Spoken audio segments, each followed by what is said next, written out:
Princess Saren stepped onto the high marble balcony, just as the twin moons of Eloria began to glow silver in the sky.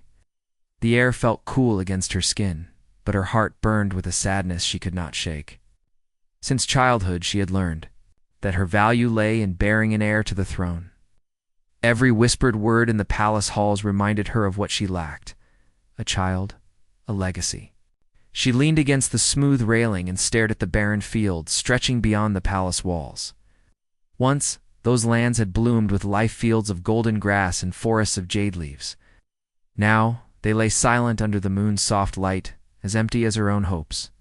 Saren closed her eyes and imagined those fields alive again, just as she imagined her own body carrying a child. But each attempt had ended in quiet darkness, and each failure had left her colder than the marble beneath her feet. Below her, servants hurried past, their voices hushed when they saw her. "The princess cannot bless us with children," they murmured.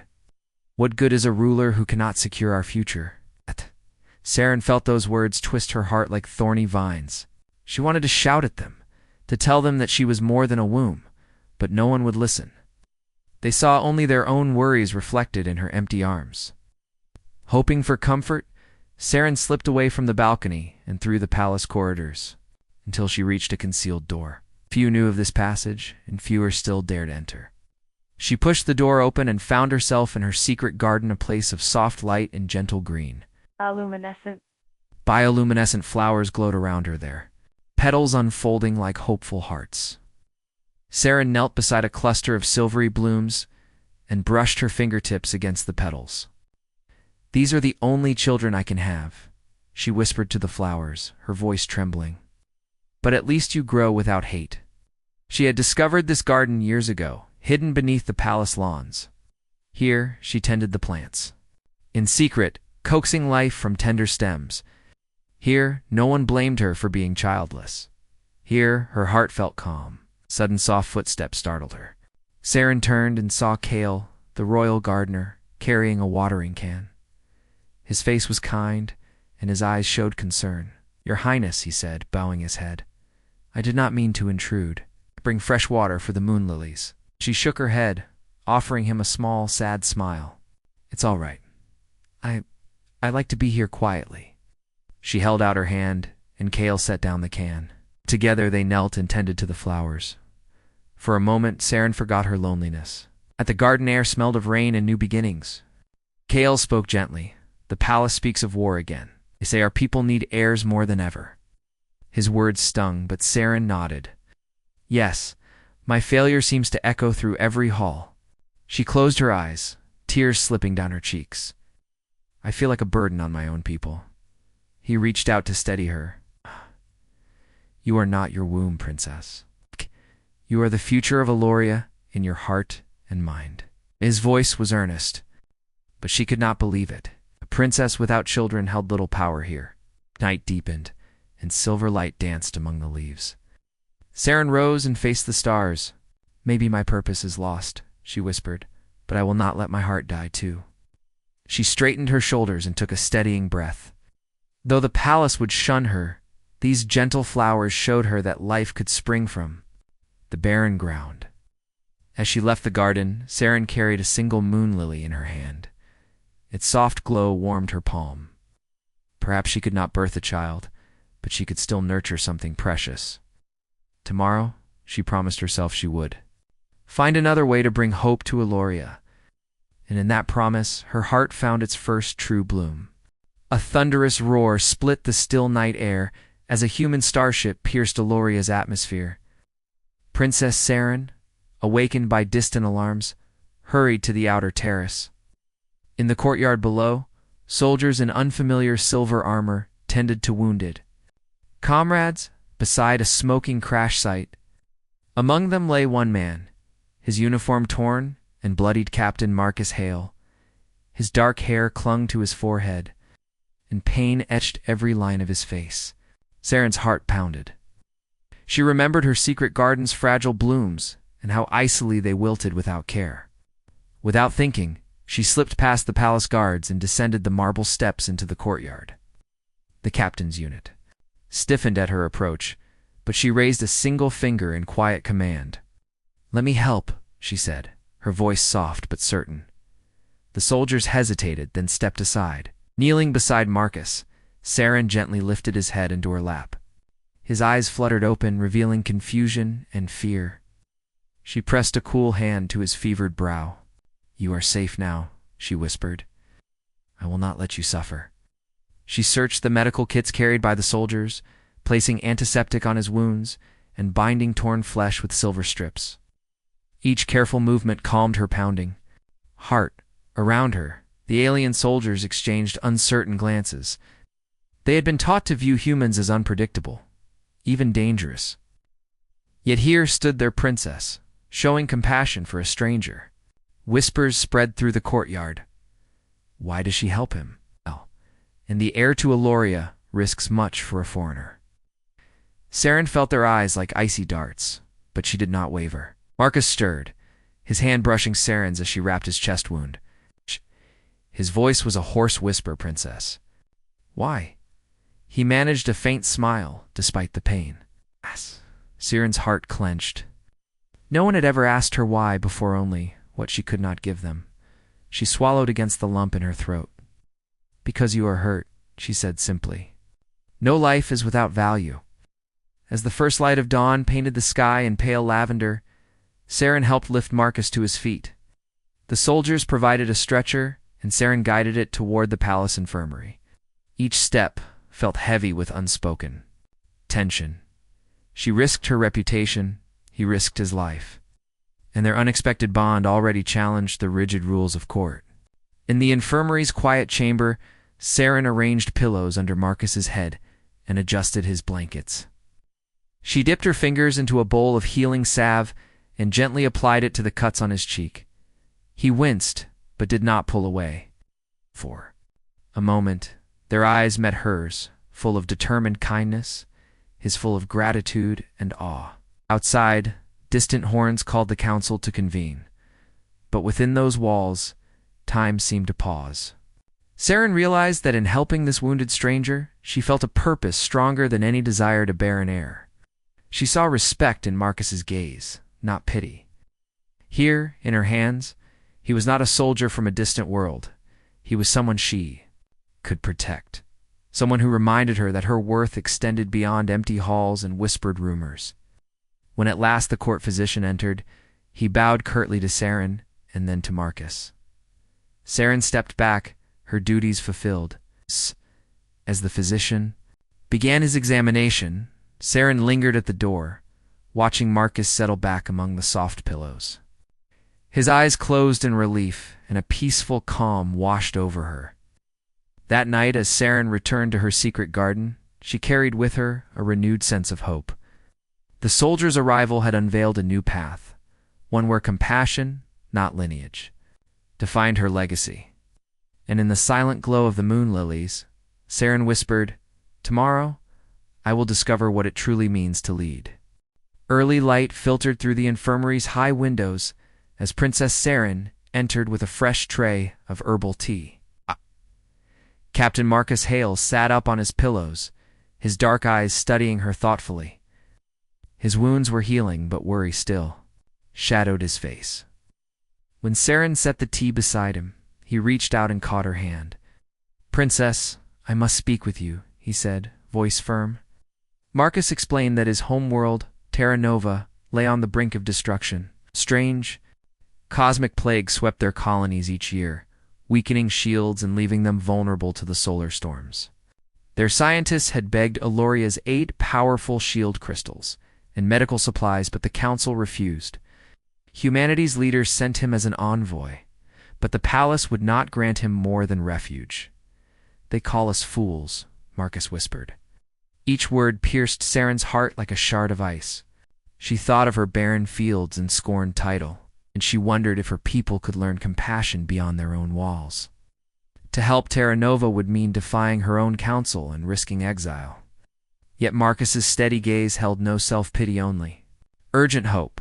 He leaned closer, breath soft, and said, "Your voice can save millions." That evening, Saren wandered the secret garden under the pale moons. The moon lilies glowed softly, their petals unfurling toward the sky. She pressed her palm against a bloom and whispered her fears. If I speak, they may cast me out. If I stay silent, I betray another world. A single teardrop fell, shimmering like dew. In that moment, the garden felt like a bridge between worlds fragile, but alive with possibility. Determined, Saren stole away to the royal library at dawn. Endless shelves of ancient scrolls loomed around her. She traced her fingers across leather-bound tomes until she found records of past rulers. Women who led not by birth, but by courage. One queen had brokered peace with a star-born race. Another had lifted a dying world with her wisdom. Each left a legacy beyond heirs or bloodlines. Saren's chest swelled with a new understanding. Leadership was more than lineage, her resolve, solidified like crystal. She gathered parchments and prepared a formal petition. Aloria's fleet would share shield crystals and healers with Terra Nova in exchange for a lasting alliance. As she wrote, her hand shook and her heart raced, but she pressed on each word a promise of hope. By midday, the petition lay complete, an act of defiance born from compassion.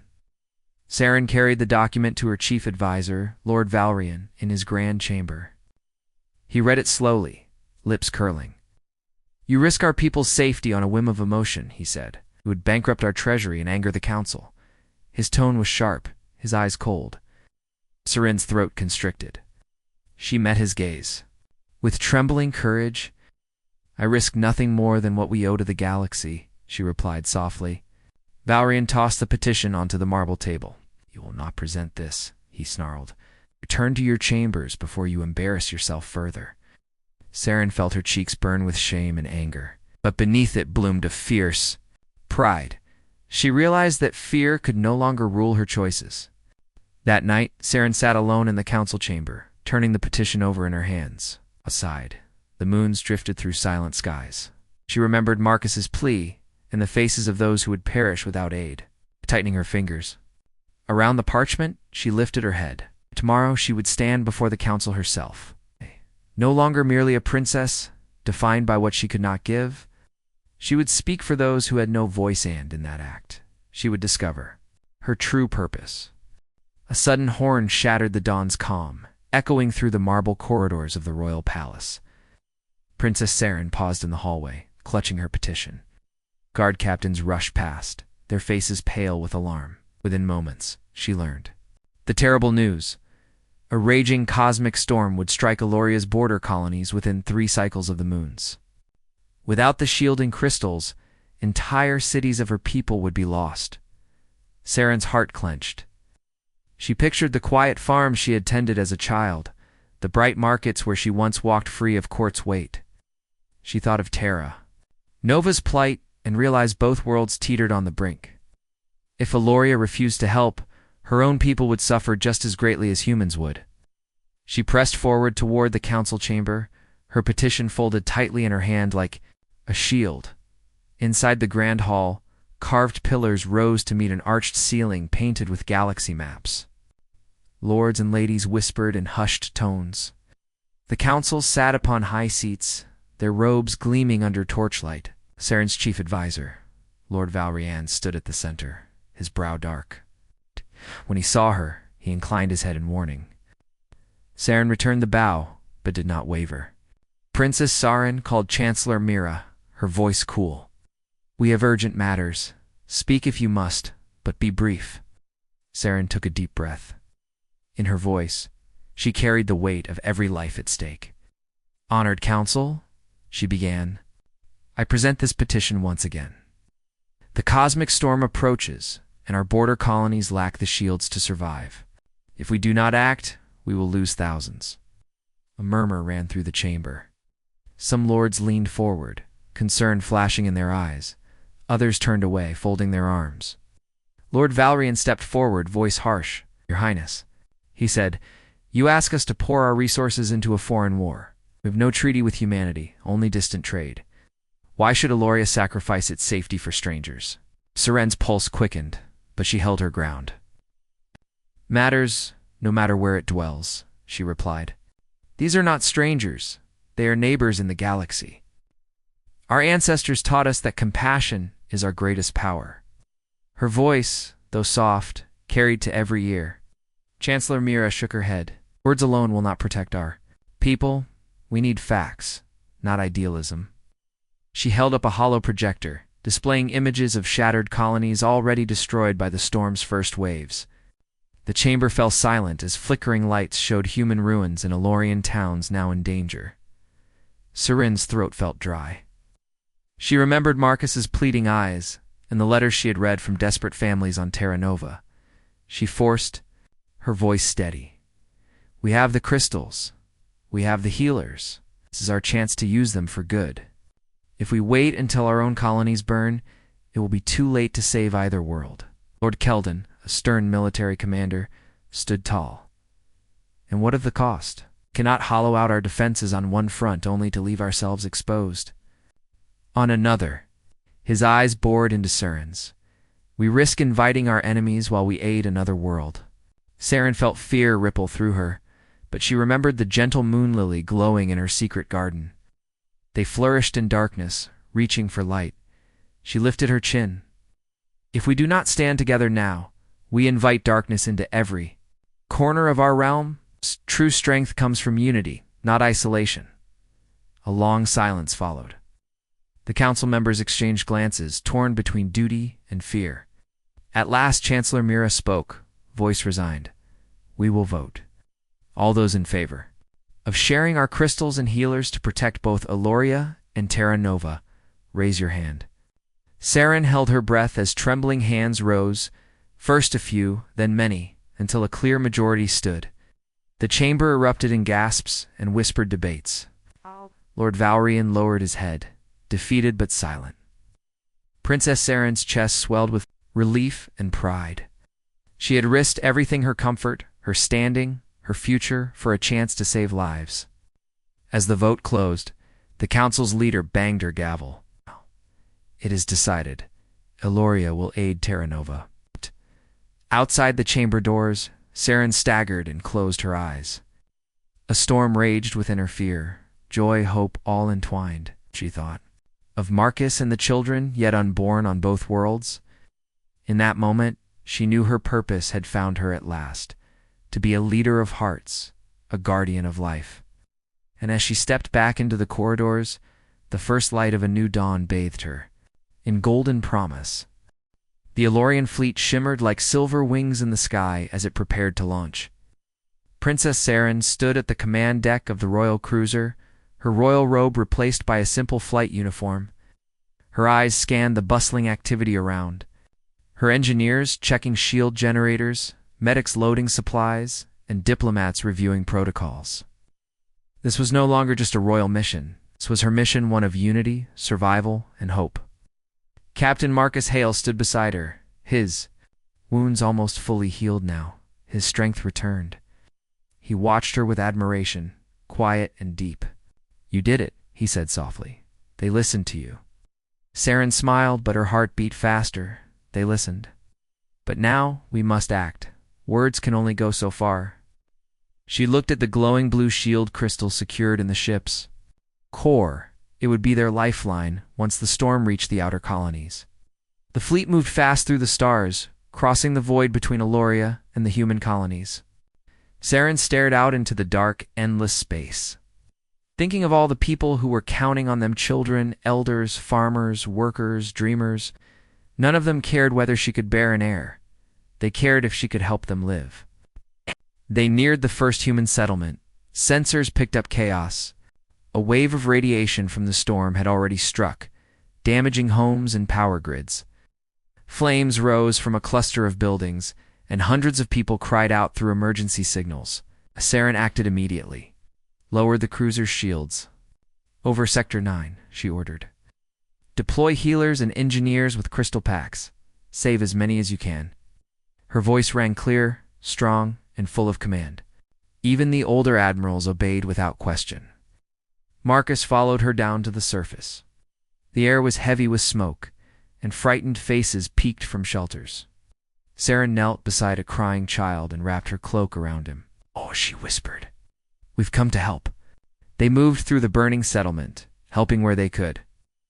Marcus lifted a collapsed beam from a wounded man, while Saren guided a team of Elorian medics to a damaged hospital. Her hands were dirty, her face streaked with ash, but her heart had never felt so full. In the middle of the chaos, a sudden flare knocked a ship off balance. Marcus was flung across the ground. Without hesitation, Saren ran to him, shielding his body with her own as debris rained down.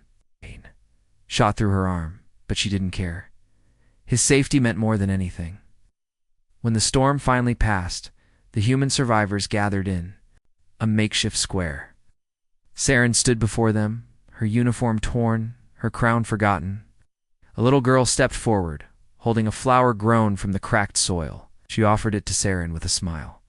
"Thank you, Moon Lady," she said. Took the flower gently, her fingers trembling. Tears welled in her eyes, not from pain, but from the warmth rising in her chest. Around her, the humans cheered, and her own people stood in quiet awe. She had not saved them with royal power, but with love, courage, and sacrifice. Later that night, as Saren and Marcus sat beside a campfire, he looked at her with deep affection. "You are the strongest person I've ever known," he said. "Not because you fought a battle, but because you chose to care when no one else did." Saren turned her gaze to the stars. For the first time, she felt something new, not just acceptance, but purpose. She was no longer the princess who had been shunned. She was a protector, a leader, and in the hearts of both Eloria and Terra Nova, she was a heroine. The storm had passed, but its marks remained: broken towers, burned fields, and quiet sorrow in the eyes of the survivors. Princess Saren stood on the edge of the rebuilt medical tent, watching people slowly return to life.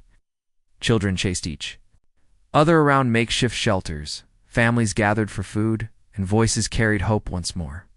Captain Marcus Hale stood beside her, arms crossed and face thoughtful. "Because of you," he said softly, "they're alive. They have a future." Saren turned to him, her eyes full of quiet emotion. "Because of us," she corrected. "No one survives alone." A message came through the coms. More storms were heading toward another human colony on the edge of the galaxy. There was little time. Without thinking, Saren ordered the fleet to set course again. She had no title on these missions, only purpose. The princess who once hid in gardens now stood at the front of a growing alliance. When they reached the colony, it was already being torn apart by the storm. The sky burned gold and red, and violent winds cracked open the earth. The moment the ship touched down, Saren jumped into action. She led teams to shelter those trapped under rubble. Her robes were gone, her hands scraped, but her heart led with fierce light.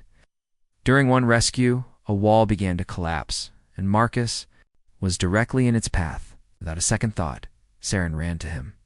"Marcus," she cried. He turned, just in time to see her push him aside. The wall came crashing down right where she had been standing. Dust filled the air. For a terrifying moment, Marcus couldn't find her. Then he heard her voice, weak but alive. "I'm here," she whispered, pinned beneath debris. He rushed to her side, heart pounding. Carefully, with help from others, he lifted the broken stones until her face appeared, bruised but smiling faintly. "You saved me," he said, voice shaking. "She saved me first," she replied, her hand resting on his. After the storm cleared and the injured were treated, the people gathered once more, this time, not just to survive, but to thank. Elorian and human survivors stood side by side, cheering the name of the princess who had once been cast aside. Princess Saren, a young human woman, said through tears, "You gave us more than aid. You gave us hope." That night, a small celebration took place under the stars. No fancy gowns, no royal ballrooms, just laughter, songs, and shared food among strangers who had become family. Saren sat beside Marcus near the fire. Her injuries were healing, but something even deeper had mended her heart. "I used to think I had no value because I couldn't give my people an heir," she said softly, "but now I see. There are many ways to give life." Marcus looked at her, eyes full of warmth. "You've given them safety, peace, unity, but that's more powerful than any throne." The stars above them glittered like blessings. Saren leaned back and closed her eyes. breathing in the fresh night air. For the first time in her life, she no longer felt empty. She was still the same Princess Infertile, once scorned, but she was also a leader, a protector, and a symbol of hope. Her love for people had bloomed far beyond what anyone expected. And as the stars watched silently from above, the girl, who had once been broken, now stood whole, known not for what she could not give, but for everything she chose to give instead. The skies above Terra Nova were clear for the first time in weeks. No storms, no alarms, just soft clouds drifting gently, touched by golden sunlight. On the open field outside the capital city, people gathered from every corner of the planet. Human and Elorian flags waved side by side. It was a day no one had believed would come, a day of unity, peace, and celebration. Princess Saren stood near the edge of the stage, dressed not in royal robes, but in a modest outfit of white and silver, her hair gently braided with tiny moon lily. She looked out over the crowd, farmers, soldiers, healers, children, all alive because of the choice she had made. Her heart swelled with quiet emotion. "Are you ready?" Marcus asked as he stepped beside her, offering a warm smile. He wore his captain's uniform, freshly cleaned, but worn with pride. There was a softness in his eyes now that hadn't been there when he first arrived. He had changed, just like her. Sarah nodded. "I never imagined I'd be standing here, not as someone's bride or someone's failure, but as myself." A hush fell over the crowd as Saren stepped forward. She took a deep breath and began to speak, her voice calm and filled with grace.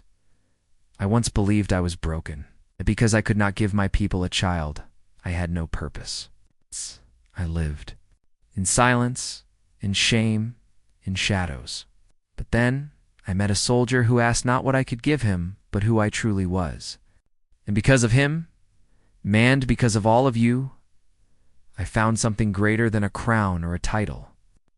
I found the strength to serve, to protect, and to love." The audience listened closely, some with tears in their eyes. Saren continued, "We have come from different worlds. We were strangers. But we faced storms together, we shared pain together, and we stood side by side in the darkest nights. Today, we celebrate not only survival, but the birth of something new. A bond. A family." The crowd erupted in applause, and Saren stepped back, tears shining in her eyes. Marcus reached for her hand, and she didn't hesitate. In front of everyone, they stood hand in hand, not as ruler and warrior, but as two souls who had found meaning in each other. Later that evening, as stars began to blink awake in the sky, the real celebration began. Children danced with glowing ribbons, elders shared stories of old, and the sound of laughter filled the air like music. People from both planets gathered, around fires and feasts, no longer thinking of differences, but of shared memories and hope. Saren walked through the crowd, speaking with everyone who greeted her. A small boy tugged on her sleeve and offered her a flower he had picked. "My mama says you're the bravest princess," he whispered. She knelt and took the flower, smiling warmly. "Bravery is just loving others more than your fear," she said softly. That night, Saren and Marcus stood on the balcony of a peaceful outpost, watching the stars. A cool breeze touched their faces, and the land below shimmered in silver light. "I don't know what tomorrow brings," Marcus said quietly. "Neither do I," Saren replied, "but I know who I am now." "And who is that?" she smiled, turning to him. "Not just a princess, not just someone who was once called Baron. I am someone who helped change the world, and I'm not alone anymore." As they stood in the quiet glow of two planets now forever linked, Saren's heart felt full.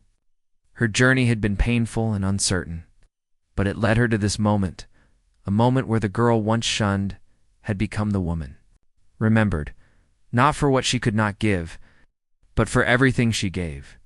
And under the stars, a new dawn began.